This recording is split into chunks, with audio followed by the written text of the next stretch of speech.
here. And as we jump into the message and as we start our series again here today called Love's Last Words, I wanted to share one of my Easter memories, one of my favorite traditions growing up. Now, I didn't grow up on a farm. I didn't grow up in the country, but my great-great-grandparents had a farm. And so once a year, they would invite all the kids, all the family, all the extended family, the great-great-grandkids, and we would have one big, giant egg hunt. Now, I've learned in my life that there are egg hunts, and then there's egg hunts. And this was an egg hunt. I mean, this was massive. This was epic. I was running around finding eggs in the chicken coops. I was finding eggs in animal stalls. I was in the fields everywhere. I mean, it was a blast. I had so much fun. But as massive and as epic as this egg hunt was, the prizes were less massive and less epic. Like, I've got a younger brother. You know how brothers are. I mean, we were fighting, we were arguing, we were wrestling for an egg. We'd see an egg at the same time, and I'd try to wrestle him for it, and then I'd get the egg, and I'd open it up. There'd be like a nickel in there. I'd be like, what? Come on now, that's the best we can do here. Or like the worst candy. I don't know what your least favorite candy is, but it was in that egg, you know. Like, I mean, those wafers, they look like UFOs with the little dots inside, and when you taste them, they taste like paper. You know what I'm talking about? Those things are terrible. Those things were in the eggs. Like, I mean, like my brother and I would be fighting for a Tootsie Roll. I'd be like, what do we, I had to fight off a rooster for a Tootsie Roll here. I don't know. But so that was my experience growing up, and I love thinking about that and that memory. And then I had my own kids. You know, I've got two kids. I've got a son, Declan, who's 4, a daughter, Julia, who is 8. And I remember one of the first egg hunts that we went with them. My wife's family, we kind of went out of town to see one of her family members, and they were having an egg hunt. And it was less massive. It was less epic. It was in a little fenced-in backyard, and there were eggs everywhere. And I was like, okay, this is a little different. But then things got a little more serious when I saw what was in the eggs. Okay, so there was like normal eggs, but then there was there was an egg that had a $5 bill. I was like, oh, okay. I see like the Easter Bunny's doing well here or something, like inflation. I don't know what's going on here, but and then there was, toy cars. There was an iTunes gift card. One of the eggs had like a $10 bill in it. I was like, first off, what kind of egg hunt is this? And second off, as an adult, can I sign up? That would be great. So, it's Easter. I want to make sure my kids got the right message. Pull my kids aside before they go out to the egg hunt. And, we huddle up, and I look at my kids right in the eye, and I say, listen, kids, I've seen what's at stake out there. Win at all costs. Very spiritual moment. Yeah, it's good. Probably should have said something else, right? And so I was surprised when I thought about and what I saw, what the Easter Bunny had brought that day. I was a little surprised. But I want to tell you a story right now about a woman who was surprised by a different bunny rabbit, and it's pretty crazy. And so this is what happened. There's a woman. She's looking out her backyard window, and she is horrified to see her German Shepherd is shaking the life out of her neighbor's pet bunny rabbit. And now this is bad because her and her neighbor already aren't getting along. They're arguing, there's a tension there, and she's thinking, oh my goodness, this is only going to make matters worse. So she kind of sprung into action. She grabbed the broom, and she went over to the neighbor's yard where the dog was with the bunny, and she started hitting the dog until the dog let go of the bunny rabbit, and there the bunny rabbit was on the ground, covered in dog spit, and extremely dead. Oh, yeah, that is sad, isn't it? And so she gave it a moment of consideration, and she decided she was going to take the broomstick, and she took the bunny rabbit, and she brought it into her house, and she placed it into the bathtub, and then she turned on the water, and she started to rinse the bunny rabbit off. She rinsed off one side, and then she turned it over, and she rinsed off the other side. She had a plan. She went and she got her hairdryer. She started to blow dry the bunny rabbit. She got an old comb. She started to comb the bunny rabbit, and suddenly the bunny rabbit was looking pretty good. She was pretty impressed. She was surprised. And so she had this idea. She said, and this is what she did. She took the bunny rabbit, and when her neighbor wasn't looking, she ran over to her neighbor's yard. She placed the bunny rabbit back into the bunny cage, and just propped it up on the side and acted as if nothing had happened. She thought, there's no way I'm taking the fall for this. There's no way I'm taking the blame for this with my neighbor.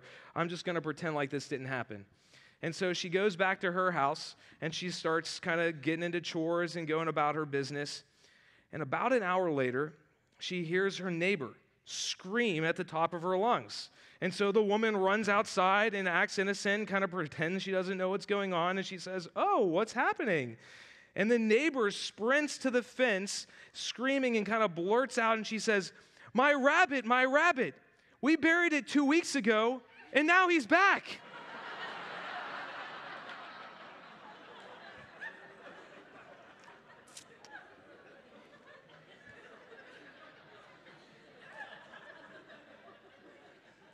Well, that's awkward. That's not good. Finding life where you don't expect to find it can be unsettling. Not finding life where you think you're going to find it, that's actually even worse. You know, we really hope here at Crossroads that you find life today, that you find hope today, maybe in a way that you would never expect to find it. You know, most weeks here at Crossroads, our senior pastor, Reed Robinette, preaches from the Bible about how faith and life intersect. Today is no different, except he's not going to be preaching like he normally does at one of our campus locations. Instead, he's going to be preaching on location, and probably the last place that you'd ever expect to hear about hope and life. Well, happy Easter, Kevin, and to everybody in Westminster, happy Easter. Kevin, I don't know what to tell you about the inflation rate of eggs, but I'll get back to you on that. I picked this location to highlight some of the things that we all have in common. I mean, people are different and all lives are different, but sometimes it's great to stop and to just acknowledge the things that we all have in common.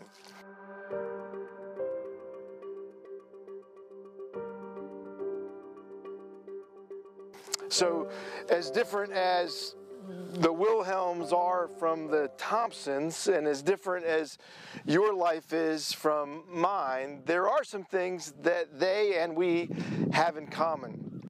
We all have two numbers, 1905 to 1962, 1911 to 1998.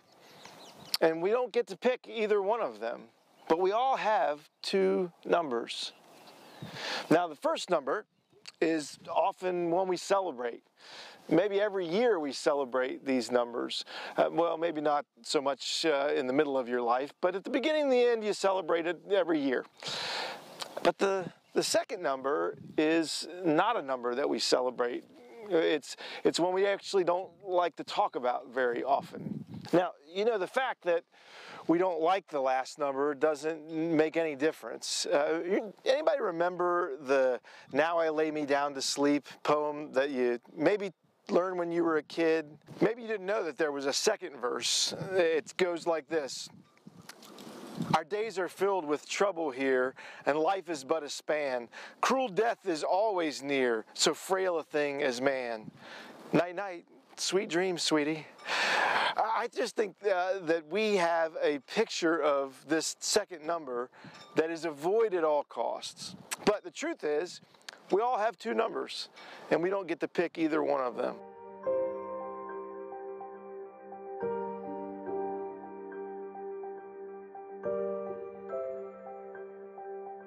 There's another thing that all of these names have in common, and we do too. It's the dash between the two numbers. That dash includes the one and only life that you've been given to live. All the experiences in our lives, the joys and the pains, the sorrows and the opportunities, all the relationships, they're all contained within this dash. That's where we live. We're living the dash.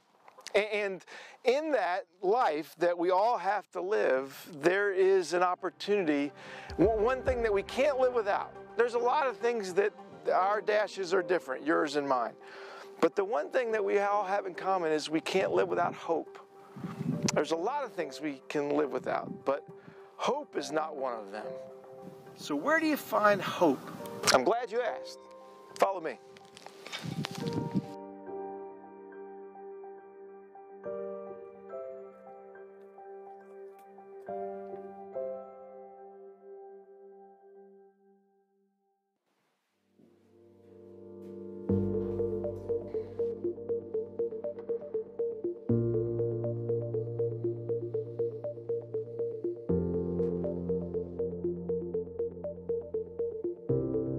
last several weeks at Crossroads, we've been listening to the last words that Jesus spoke from the cross.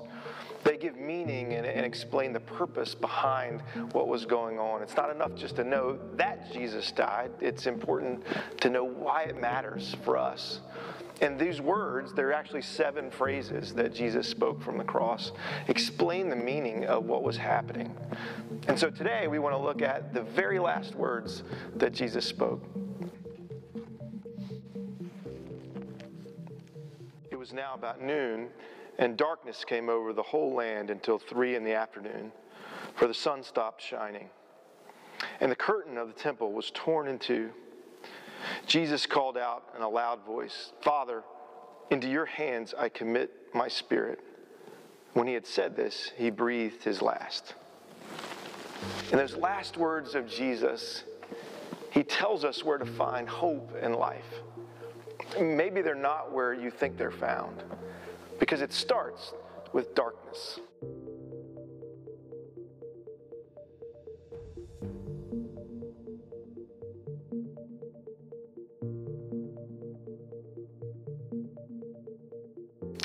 Darkness is a theme that we often think about for different reasons in our lives.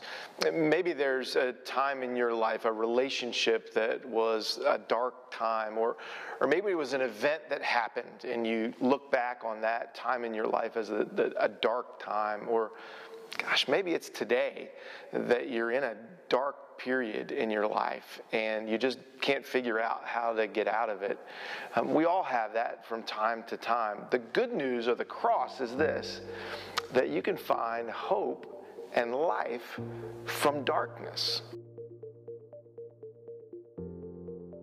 When the Bible talks about the day growing dark at this point during the crucifixion, it picks up a theme that's repeated over and over throughout the scriptures. When darkness comes in that way, it always refers to one thing. It refers to the judgment of God. It refers to the justice of God coming down and destroying evil. In the Old Testament, the prophets often talk about this as the day of the Lord, or the day of judgment. So in Joel and Zephaniah and in Amos, they talk about darkness being the accompanying feature of this day of judgment. In fact, in Amos 8, verse 9, it says this, "In that day declares the sovereign Lord, I will make the sun go down at noon and darken the earth in broad daylight." When darkness happens on the day that Jesus was crucified, the darkness has an extremely important message. So that means that on your judgment day and mine, the judgment doesn't come down and crush us. We actually get life. We're not destroyed because of what Jesus did and the judgment that landed on him. We don't get destroyed. We actually get life. And that's why, from a place of darkness, you can have hope. So whatever you're going through now or in your past, whatever the darkness of your life is or has been, there's a hope that you can hold on to because of the cross.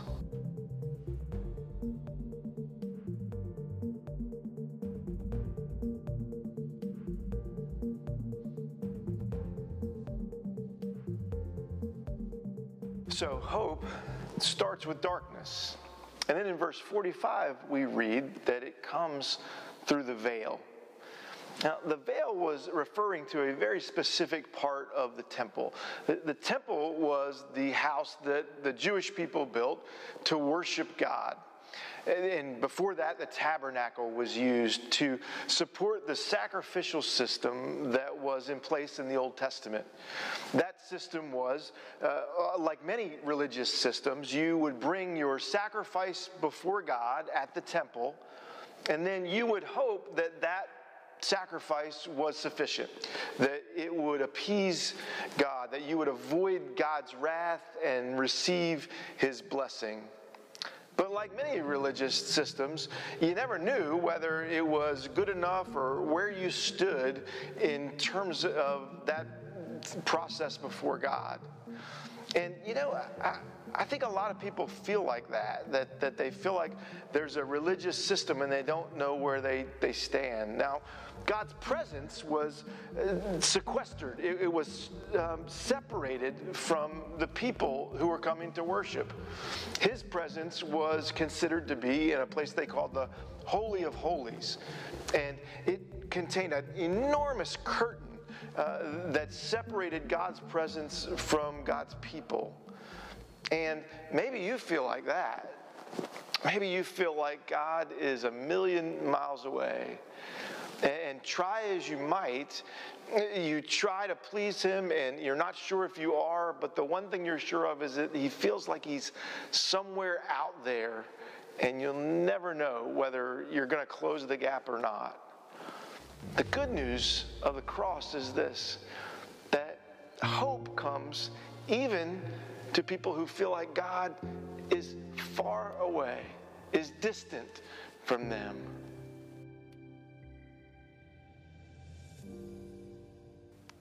Now, there's good reason that they had separated God from his people, because a completely holy God with a completely unholy people is a complete mess.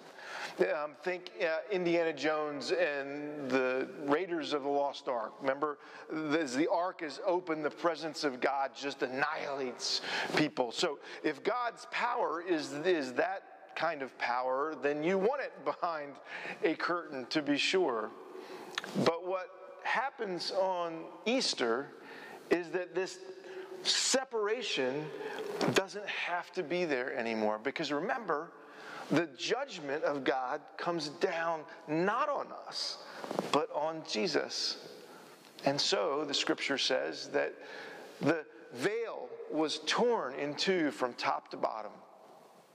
The implication is that it was God doing the tearing, and that his holiness could spill out now into every area of life. That means that every moment and every occurrence could be a holy one. That is to say, a moment where God is present, a place where God's presence is available.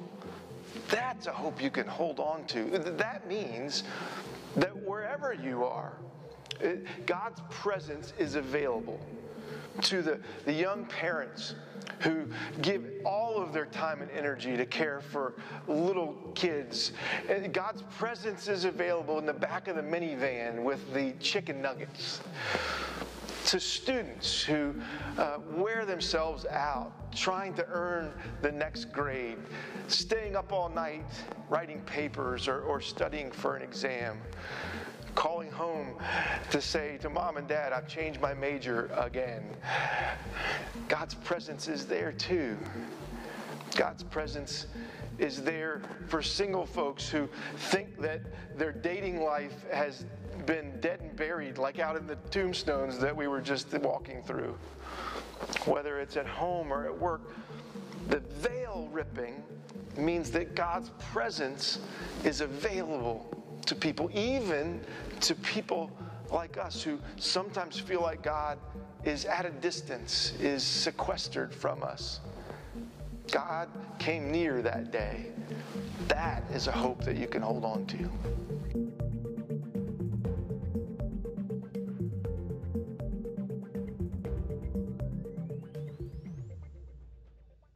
So hope, we learned, starts with darkness, and then we learn it comes through the veil.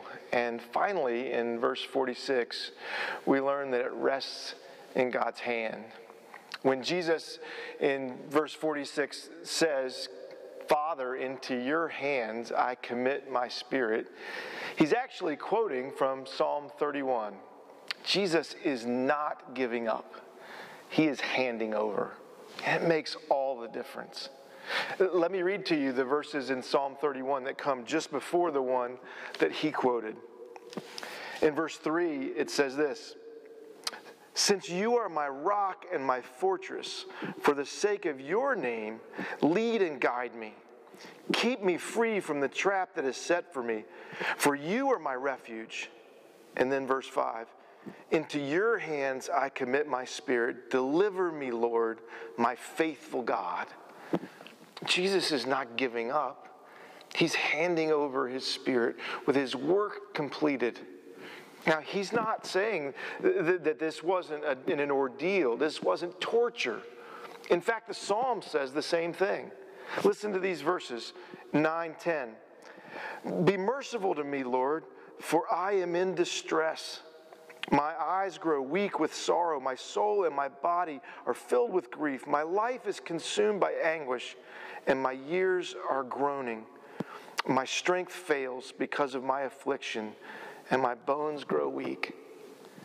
Jesus, knowing every one of these words, decides that these are the last words to leave with us, that give meaning to what he was accomplishing on the cross that day. And in the midst of that anguish, he wants you to know that God's hand was still in control. See, if you turn the page, verses 14 through 16 of Psalm 31 read this way.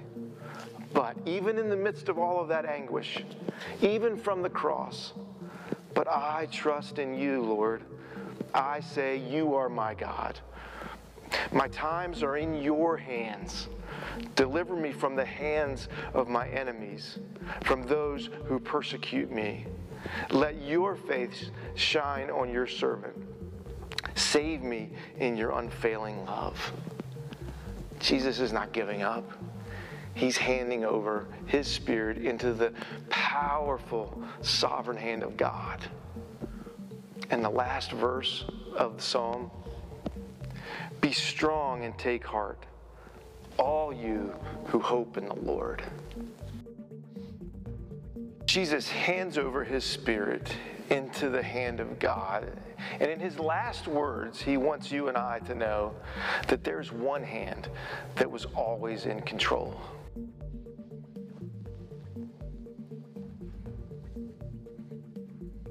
And that is a hope that you can hold on to.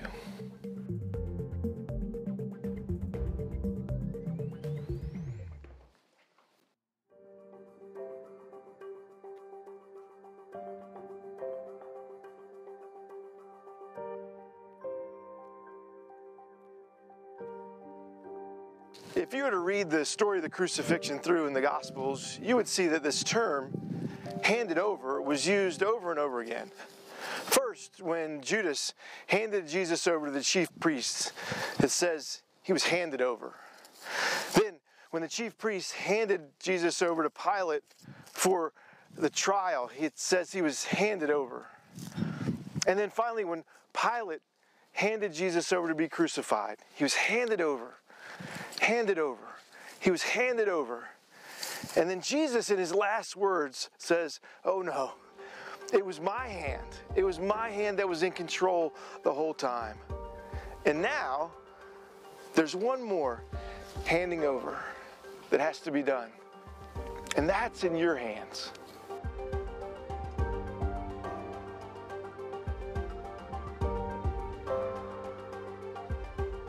And so Jesus tells you where to find hope and life today.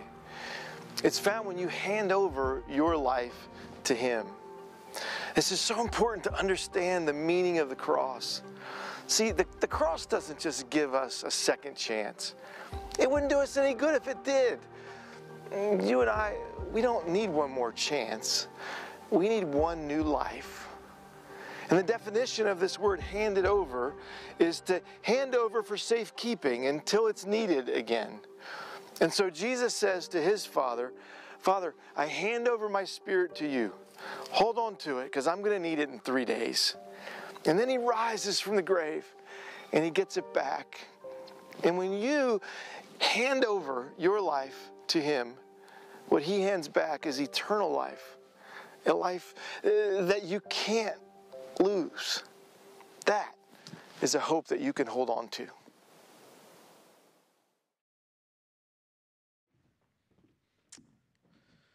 So, church, I don't know where you are here today. I don't know what you're dealing with. Maybe you feel like life's been going well for you, or maybe you feel like you're in a dark space. Maybe you feel like you're struggling with something. Maybe you feel like God is distant. wherever you are, you can find hope and you can find life in the cross of Jesus Christ. Here's what I know, is that I don't need one more chance.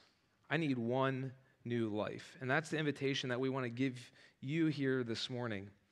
You know, it's kind of like this. I was thinking, so I have a son. His name's Declan. He's about 4 years old, and he goes to preschool right down the street here in Westminster. Now, I think my son is pretty bright for a 4-year-old, but if I gave Declan a college-level calculus test, I'm going to go out on a limb and say Declan's not passing that test. He can count to 20 right now. That's about the best he's got. Now, I mean, partially because he's 4, and then also because he's my son. You know, there's that too. You know, I could try to give Declan another chance at taking the test. I mean, we could study for it, we could prepare, but there's just no way he's ever going to pass a calculus test right now. Declan doesn't need, he doesn't need another chance. He needs someone to take the test for him. And that's the invitation that we have for you. That's the message of the gospel, that Jesus is willing to take the test for you. That when we hand over our life, when we hand over our shortcomings, when we hand over our mistakes, when we hand over our failures, that Jesus is willing to hand over his life for us. He's willing to give his life for us. That's what the gospel is all about, that we can find hope and life in Jesus Christ. You know, we want to give you kind of a tangible way to say that you're willing to do that today. And each of you got one of these as you were walking in. It's a branch, kind of a thorny branch that represents where our life is right now, all the mistakes and the shortcomings. And then we're going to give you an opportunity to take this